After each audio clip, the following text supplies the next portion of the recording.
Kat, lovely to meet you. Nice to meet you too. Hi.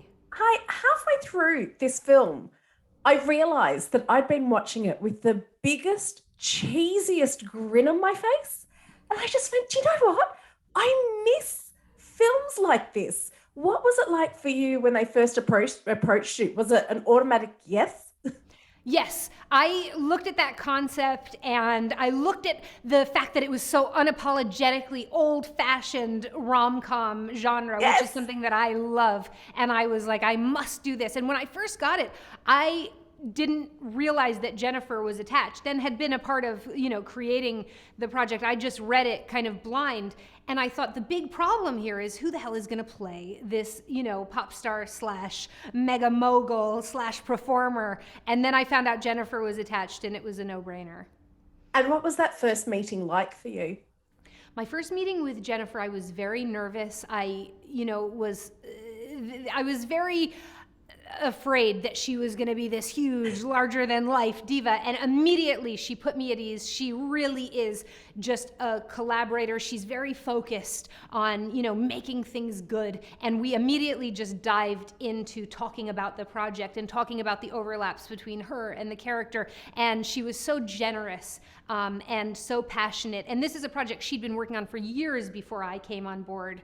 And so, within 5 minutes, I felt very comfortable around her and felt, even more than being comfortable, that she was kind of willing to open up her heart and be very vulnerable in this role and bring, her wealth of experience to it. But Kat, you didn't just jump into a rom-com. As I said, we haven't seen these for a while. You jumped into a rom-com with massive concert scenes. And, I'd imagine directing a concert scene would be difficult. But then put yourself in that, in Maluma's real life Mm-hmm. concert. How did you pull that off? Madison Square Gardens. I mean, look, the movie is made or broken by those concerts feeling authentic. And one of the things that was most important to me was that we didn't just see snippets and like hear the end of a song and then go into a scene, because so much of who Kat Valdez is as a person is tied to her as a performer, as an artist. And so, that was a huge part of the prep, was going, we want to see these songs in their entirety and we want to make them as authentic as possible. And, whether we were creating the concert ourselves, for example, during the wedding with Marry Me and Church, and Maluma's songs, where we brought in the concert teams from JLo and Maluma's teams, and we used their LED walls and their lighting and their costumers and just, really worked towards authenticity. Or at Madison Square Garden, where we literally piggybacked on a Maluma concert and put our cameras in the audience. It was just all about finding that authenticity.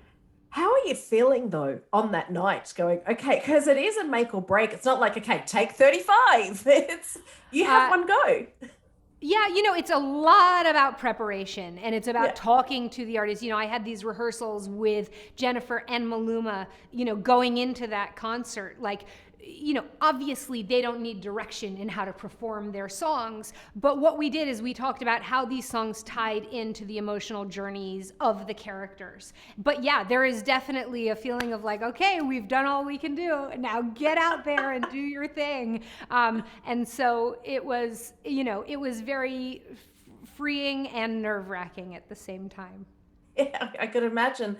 I love the closing credits. I don't know if I'm allowed to say what happens at the end, Yes. but it's not part of the story, but the credits. How did that come to you? I thought that Well, was so special. it's so funny because, one thing that you could say about the concept is that it's outlandish and it's crazy. And how do we justify, a real relationship coming out of such an extreme situation? And that was one of the questions, from the studio, from actors, how do we make this real? And Yeah. I started just asking people, how did you meet? And the more stories I heard, the more I was like, of course this is believable. The fact that any two people meet and fall in love and make a life together is unbelievable. And the circumstances are so different and so many things have to come together to make people fall in love that it's actually not that crazy. And so, and it came out of that conversation and also a little bit of a nod to When Harry Met Sally. Yeah, I love that. I loved it. Before I let you go, this is all about taking a leap of faith. Besides taking a leap of faith in love, what's the biggest leap of faith you've taken on yourself?